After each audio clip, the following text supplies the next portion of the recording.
Hi, folks.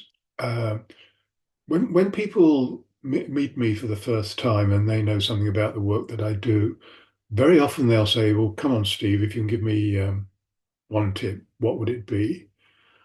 And I like being a little bit tricky, and I'll say, "Look, I can't give you one, but I'll give you three. But these three tips have taken me many, many years and more money to learn than I care to think about." So, and it's only relatively recently that I've realized it doesn't need to be complicated. So, tip number one, talk less. All of us talk too much. Talking is a construct that comes from the conscious, the higher levels of the mind. And when they get really busy, there's no space for the universal wisdom that we have deeper down to surface. So that's one reason why we should talk less. And sometimes before we say anything, just pause for a second or even less and think, am I adding anything helpful or interesting or relevant to this conversation? Or am I just trying to fill the silence?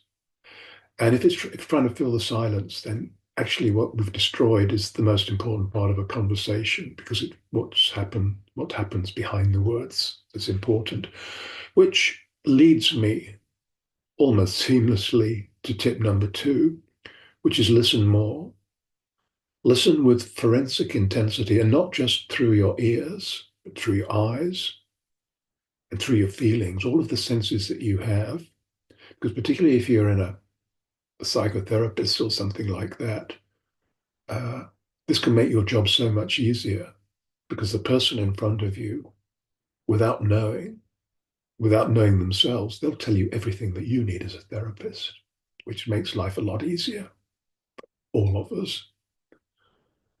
And the third one, and it's only wants one, then this is the one I'll give them, but I have to warn them, this is the hard one, in my experience anyway, and I'm still working on it.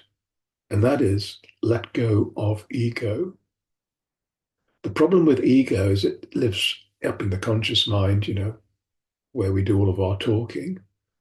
And it's convinced that of this 8 billion people on this planet, there's only one person really that is the most important, and that's guess who? And that can lead us into all kinds of traps because it's going to be very frustrating because we're soon going to recognize that there's very little that we can actually control.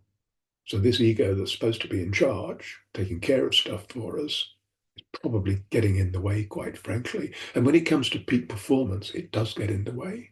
And when people do really well, and I get the opportunity to talk to them, they'll say very often like something like, today I just got out of my own way for once. Felt like somebody else was in charge. And of course, something else was in charge. It was that wisdom, the deep unconscious mind that is vastly more powerful than the conscious centers. So, how can you let go of ego? I did warn you it's tricky. The easiest way, but the most expensive way, is to fly into space because astronauts have a surreal experience very often. Find it quite difficult to explain, but they're usually filled with awe and wonder for planet Earth when they look down.